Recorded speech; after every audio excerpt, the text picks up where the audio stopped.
Hi all, welcome to Shayas Kitchen. இன்னைக்கு நம்ம இந்த வீடியோவில் விநாயகர் சதுர்த்தி மலேசியாவில் நாங்கள் எப்படி கொண்டாடணுன்றது தான் இப்போ நீங்கள் பார்க்க போகிறீங்க. நான் இங்கே ஒரு லாஸ்ட் 5 இயர்ஸாகவே இங்கே தான் நான் விநாயகர் சதுர்த்தி கொண்டாடிட்டு இருக்கோம். நான் இருக்கிற ஏரியா பிரிக்ஃபீல்ட்ஸ் அப்படின்றதுனால கோவிலுக்கு பஞ்சமே கிடையாது. இப்போ எங்கள் தெருவிலேயே 3 கோவில் இருக்குதுங்க. இப்போது நாங்கள் ஊரை மிஸ் பண்ணுறோம், அதாவது ஒரு செலிப்ரேஷன் அப்போ ஒரு கோவிலுக்கு போக முடியலையே அப்படின்ற ஒரு ஃபீலிங்லாம் இருக்காது.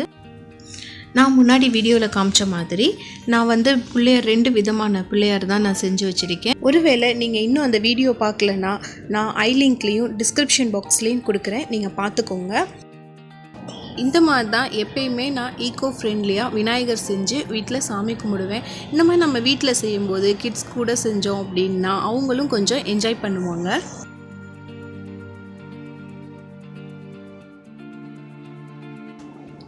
இங்கே நான் முதல் நாளே எல்லாமே வாங்கி வச்சாச்சு. இங்கே எங்கள் பக்கத்துலேயே பசார்மலை மார்க்கெட்டுன்றதுனால நான் ஃப்ரூட்ஸ் எல்லாம் நான் வாங்கிட்டேன். ஆல்ரெடி பிளான் பண்ண மாதிரி காலைல சீக்கிரம் எழுந்திருச்சு வீட்டெல்லாம் க்ளீன் பண்ணி முடிக்கிறதுக்கே 9 மணி ஆயிடுச்சு. இப்போது சாமி கும்பிட்றதுக்காக ஒரு 3 விதமான கொழுக்கட்டைக்காக பூர்ணம் ரெடி பண்ணி வச்சுருக்கேன். இது எள்ளு பூரணம், தேங்காய் பூரணம், அப்புறம் கடலைப்பருப்பு பூரணம் ரெடி பண்ணி வச்சுருக்கேன். கூடவே சுண்டல் பண்ணிடலாம் அப்படின்னு சொல்லிட்டு அதையும் அடுப்பில் வேக வச்சுருக்கேன். 3 விதமான கொழுக்கட்டையும் ஒரு டிஃப்ரெண்ட் ஷேப்பில் பண்ணலாம் அப்படின்ட்டு ரெடி பண்ணிகிட்டு இருக்கேன். ஆக்சுவலி பார்த்தா அந்த கொழுக்கட்டைக்காக நிறைய டிஃப்ரெண்ட்டாக மோல்டெல்லாம் இருக்குது. அதெல்லாம் எங்கே வச்சுருக்கேனே கொஞ்சம் தெரியல.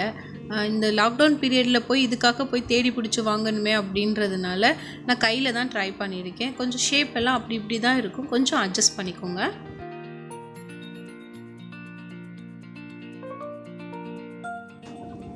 இப்போது எனக்கு கொழுக்கட்டை நான் எதிர்பார்த்ததை விட ரொம்ப சூப்பராகவே வந்திருந்தது, நல்லா சாஃப்டாக இருந்துச்சு. இப்போ சாமி கும்பிட்றதுக்காக இந்த சாமி ஷெல்ஃபெல்லாம் அலங்காரம் பண்ணி வச்சாச்சு. இப்போ நான் இங்கே வச்சுருக்க அந்த வயலட் கலர் பூ எனக்கு ரொம்ப பிடிச்சிருந்துச்சு. இது என்ன பூனே எனக்கு பேர் தெரியவே இல்லை. உங்களுக்கு தெரிஞ்சால் எனக்கு கமெண்ட் பண்ணுங்கள்.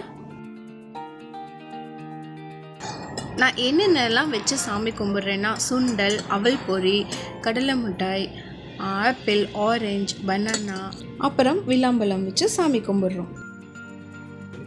இந்த விளாம்பழம்லாம் எப்பயுமே விநாயகர் சதுர்த்தி அப்போ மட்டும்தான் நான் கடைகளில் பார்த்துருக்கேன். நீங்களும் இப்படி இல்லை, இதெல்லாம் வச்சு தான் நீங்கள் சாமி கும்பிடுவீங்கன்னு நான் நினைக்கிறேன்.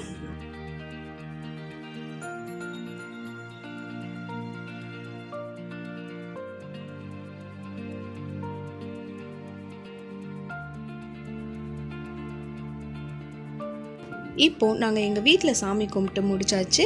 இதுக்கப்புறம் எங்கள் வீட்டு பக்கத்தில் இருக்கிற விநாயகர் கோவிலுக்கு போயிட்டு சாமி கும்பிட போகிறோம். இப்போ பார்த்திங்கன்னா இதுதான் பிரிக்ஃபீல்ட்ஸில் இருக்கிற விநாயகர் கோவில். நான் இங்கே தான் போனோம். என்னால் வீடியோ எடுத்து போட முடியல, ஏன்னா இங்கே நிறைய ரூல்ஸ்லாம் இருந்துச்சு. நாங்களும் மாஸ்க் போட்டிருந்தோம், ப்ளஸ் கூட்டமும் நிறைய இருந்தது. அதனால் எங்களோட பசங்களை பார்க்குறதுக்கே எனக்கு கொஞ்சம் டைம் கரெக்டாக இருந்தது, வீடியோ எடுக்க முடியல. ஸோ அதனால் நான் அதுக்கு அடுத்த நாள் போய் நான் உங்களுக்கு வீடியோ எடுத்து போட்டிருக்கேன். ரொம்பவே நல்லாயிருக்கும் இந்த கோவில். இப்போ தான் புதுசாக கட்டி கும்பாபிஷேகம்ல இப்போ தான் நடந்து முடிஞ்சுது. இந்த கோவில் பார்க்குறதுக்கு ரொம்பவே அழகாக இருக்குங்க. இதே மாதிரி மலேசியாவில் இருக்கிற கோவில்கள்லாம் நீங்கள் அடுத்தடுத்த வீடியோஸில் எதிர்பார்க்கலாம்.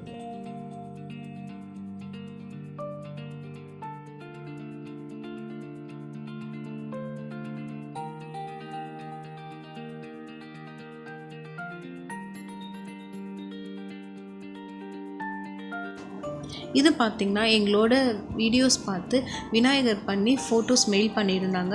அதை தான் இதில் நான் போஸ்ட் பண்ணியிருக்கேன். இதே மாதிரி நீங்களும் எங்களோட சேனலில் இருக்கிற ரெசிபிஸோ இல்லை கிராஃப்ட்ஸோக்கோ பண்ணிவிட்டு எங்களுக்கு மெயில் அனுப்புங்க, ஃபோட்டோஸ் மெயில் அனுப்புங்க. அதை நான் எங்களோட வீடியோஸில் அப்லோட் பண்ணுறோம். இந்த வீடியோ உங்களுக்கு பிடிச்சுன்னா லைக் பண்ணுங்க, ஷேர் பண்ணுங்க, கமெண்ட் பண்ணுங்க. Thank you very much.